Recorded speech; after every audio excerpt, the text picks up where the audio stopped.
What up, fam? Welcome back to another episode of Reading Between the Headlines. I'm Asaf Nisim. Little Broken Picard is here. He's so cute. Let's do the thing. Headline number 1. Greenwood is the real deal and a better finisher than Rashford. Neville hails Man United teenager. Good old Gary Neville, reliably being the vociferous, opinionated commentator he generally is.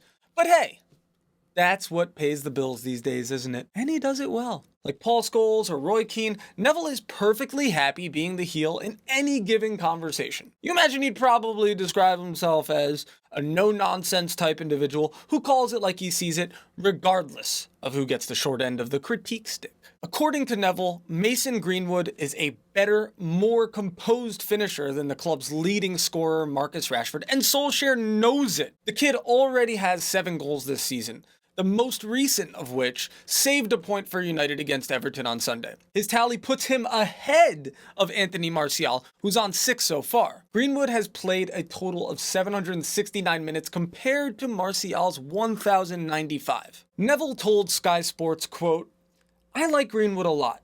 The composure that he shows at such a young age, his great physical presence, the way in which he finishes is that of a top center forward. Sometimes, when you see a young player in front of goal, they panic a bit and snatch at things. James and Lingard do that quite a lot. But I'd say Greenwood is a better finisher than Rashford, and that's saying something. He really does look the real deal. I think Solskjaer knows that, and he's going to bleed him in." Neville also addressed United's form more broadly, as he is wont to do generally, indicating where United need to improve as a team. He said, quote, "United still need those transfer windows. They still need those players into the club. We are still going to see inconsistency. There just isn't that quality, experience, patience, how to navigate a team that plays compact and is soaking up the pressure. Time and time again this season, when teams just force Manchester United to come forward a little bit, they have a problem. They haven't got the quality to break them down. If a team comes at Manchester United and then they can play on the counterattack, they're devastating. They've beaten Tottenham, Manchester City, Chelsea, Leicester, teams that have got real ambition, but they struggle in games where teams sit off them a bit. That just tells you where this team is at. They're still short. You saw it with 20 minutes to go against Everton. They needed someone in midfield who could pull the strings, someone up top who could lead the line and bring other players into play.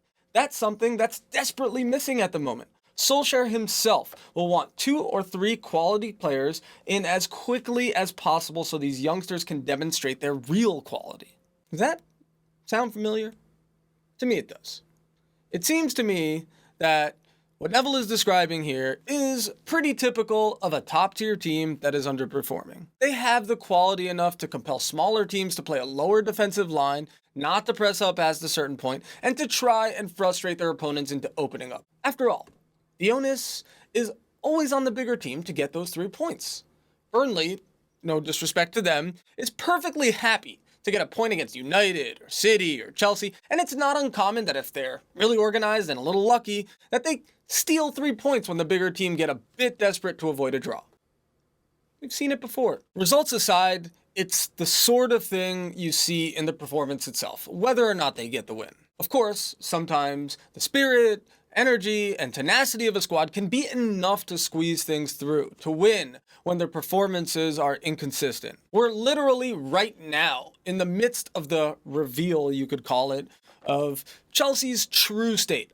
A combination of luck and a very astute manager with a recently bedazzled career, to me, have been enough to create a force of a team looking for something to prove. They've had their spell just as Solskjaer had his in the beginning, and now we're seeing the speed bumps. It's how they deal with the speed bumps, how they continue to work and progress together as a group that will determine whether the project is a success or not. It's tough to tell early in its evolution. Frank has essentially said exactly this in the post-match presser after a deflating loss at home to a resolute Bournemouth side. I'm disappointed, but I did feel, and I think I got asked in all these press conferences when we were winning on the bounce about how good we were and how quickly it's all changed, and I was always guarded against that. And whether I've been proven right or whatever way, the best way to put that is, now we had the reality that if we're not at our best, if we haven't got enough to break teams down that are organised, if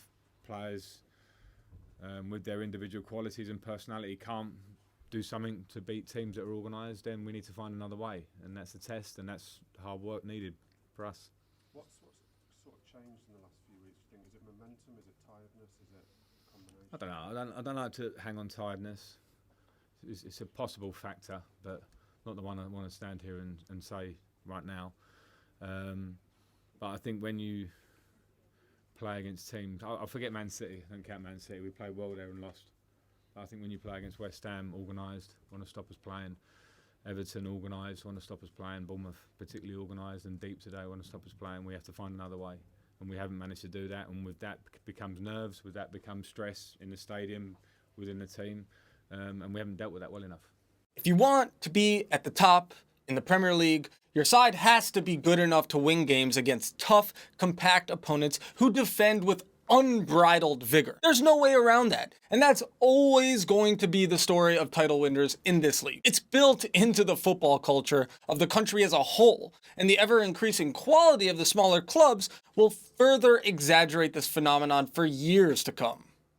Hopefully. Headline Numero 2. Duncan Ferguson explains the real reason why Moise Kean was subbed off against Manchester United. Drama! We've been here before. We've seen these sorts of things happen, and it's always pretty scandalous. No doubt the player will be a bit embarrassed, maybe take a little bit of a hit to the ego, maybe even be somewhat furious thinking they've been hard done by. But it's not one of those stories that lingers forever. Unlike the famous Gerrard or John Terry slips, a variety of big game penalty misses, or any one of Luis Suarez's mid-game snacky snacks. This will come and go, but it's still kind of hilarious. Maybe it wouldn't be if Kean seemed to be a real classy professional, but as we've seen in previous episodes, the dude doesn't seem to take his job all that seriously.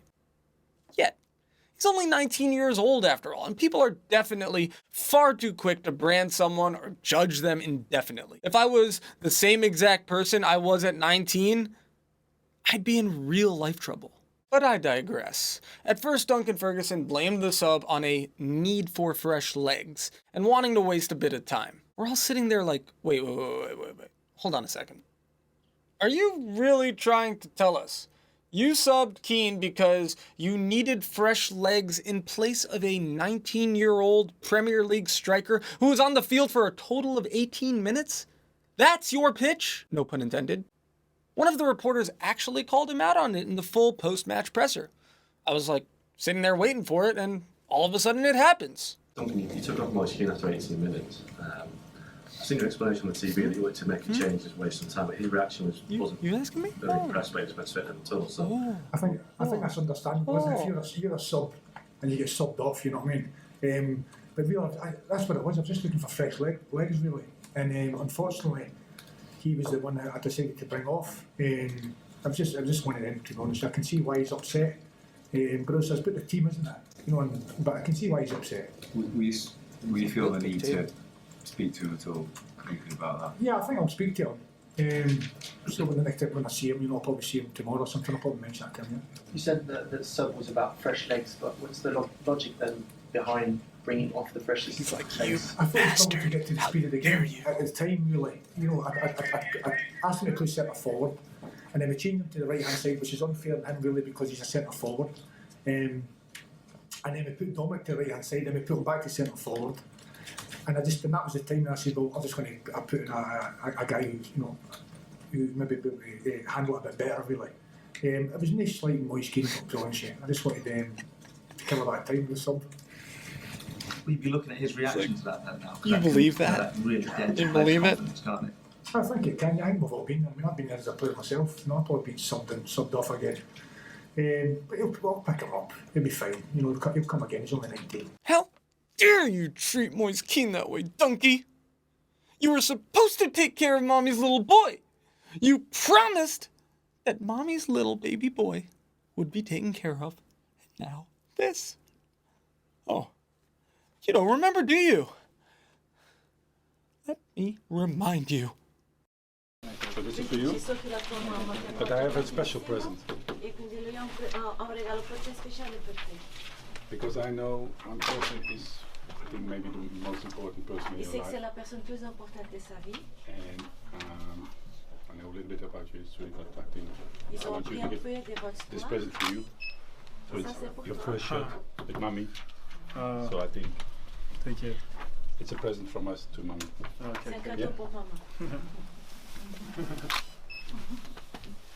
We will take care of your son. We will take care of your son. We will take care of your son. And I hope to see you often. So, I think this will be the best picture. The best picture.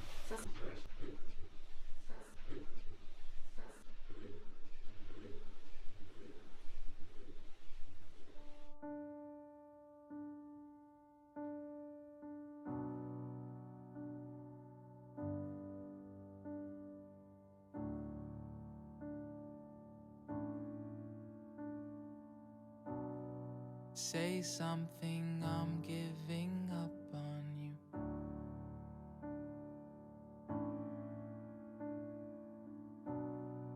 I'll be the one if you want me to.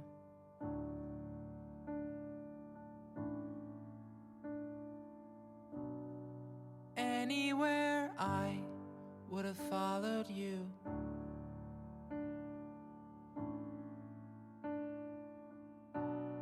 Say something, I'm giving up on you. Have you no shame? Do you not give a damn about the lives you destroy?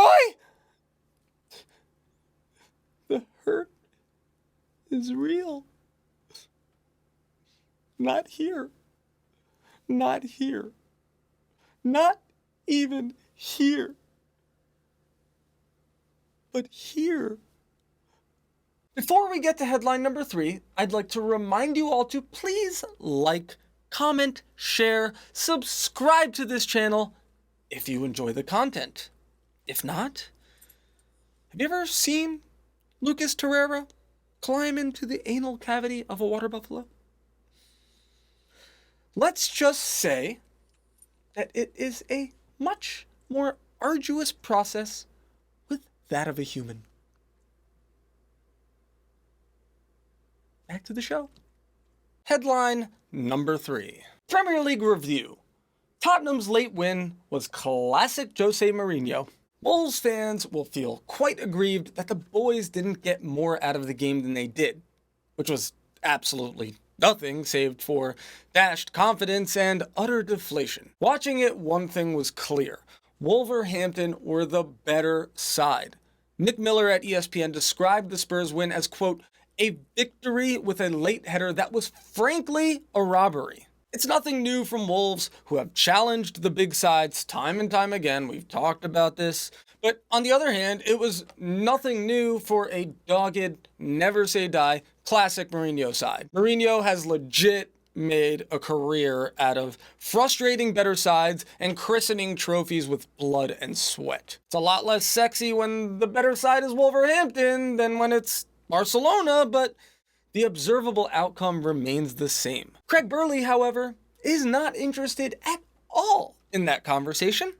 He's interested in the bottom line. Spurs' possession was not as good as it normally is. That was part of the problem. Was Wolves were good and their intensity and their passing and their closing down, and the other side of it was Tottenham's ball retention wasn't quite what we've come to accustomed to viewing from them. But it was a very good defensive performance from Tottenham, which I think will please Mourinho. The shape was good.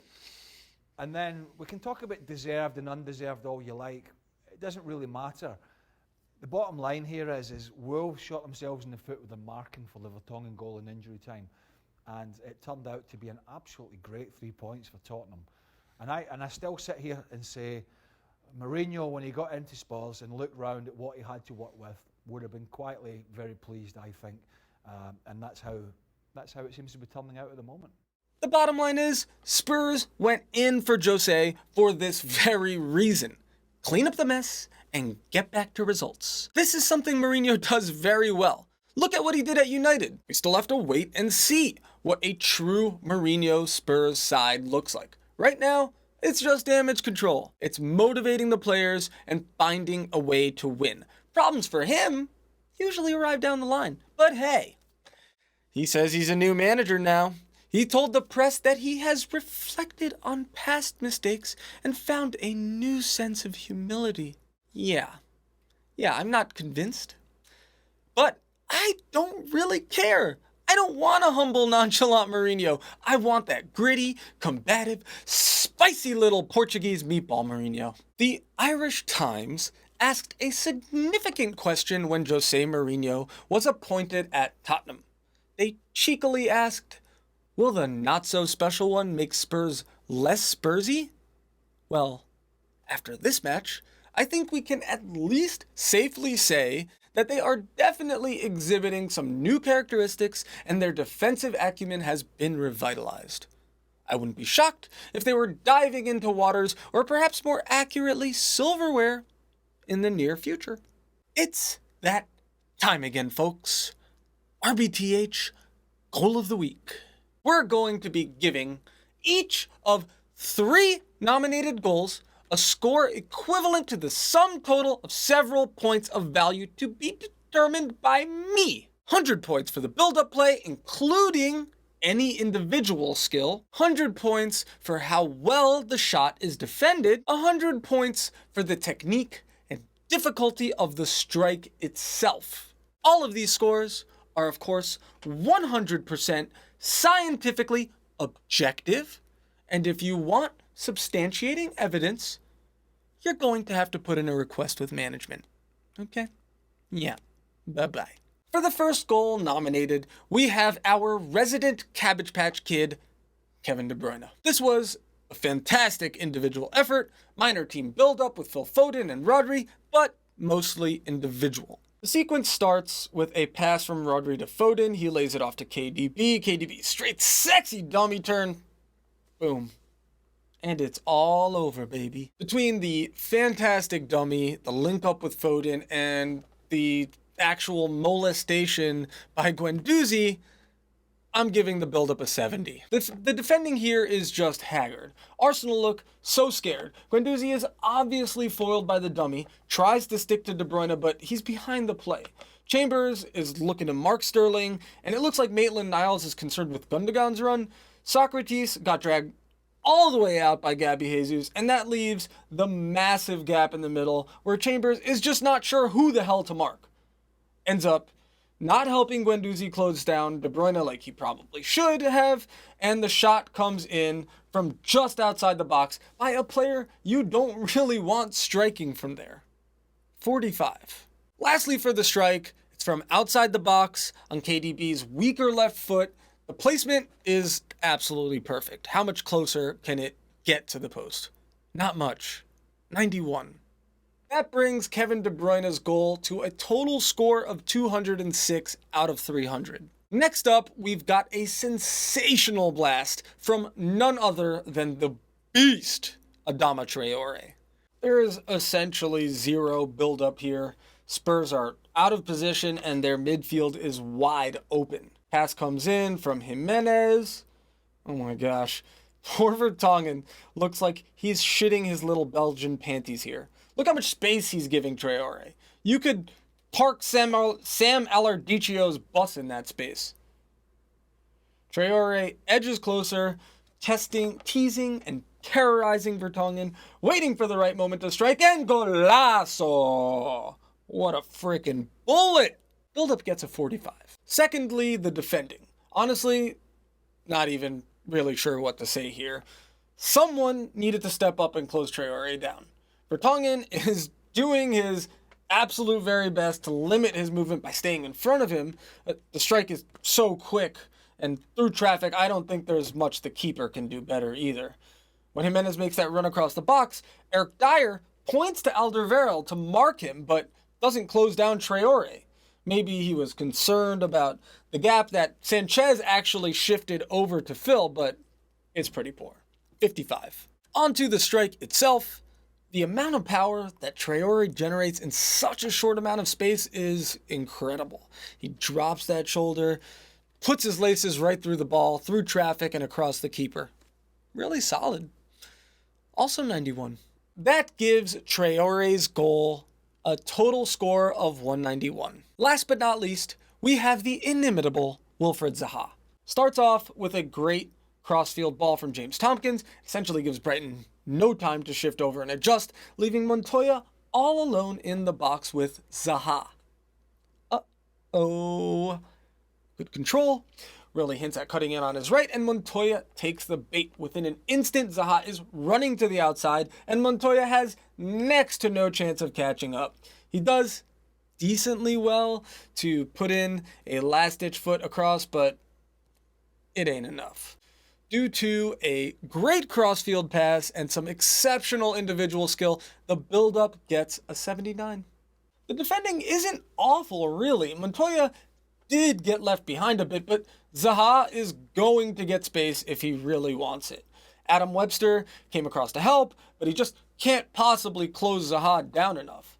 No chance for the keeper. The strike is way too good. Defending is a 74 for me. The strike is another masterclass. It's not too far from goal, but once Zaha gets to the outside, the angle to shoot at is really tiny. He knows he has to put his laces through it and cleverly aims towards the corner and the top of the net. All this on his weaker left foot. 92. That makes Wilfried Zaha our scorer of the RBTH goal of the week with a grand total of 245 out of 300. Well done, Titan. Well, that does it for this week's episode of Reading Between the Headlines. Thank you so very much for hanging out with me. Stick around to watch a few more of my favorite goals from the Prem this week. Another reminder to please like, comment, share, subscribe to this channel. And as per usual, from myself and little tiny broken Picard. He's so tiny. So broken. We hope that you live football and prosper.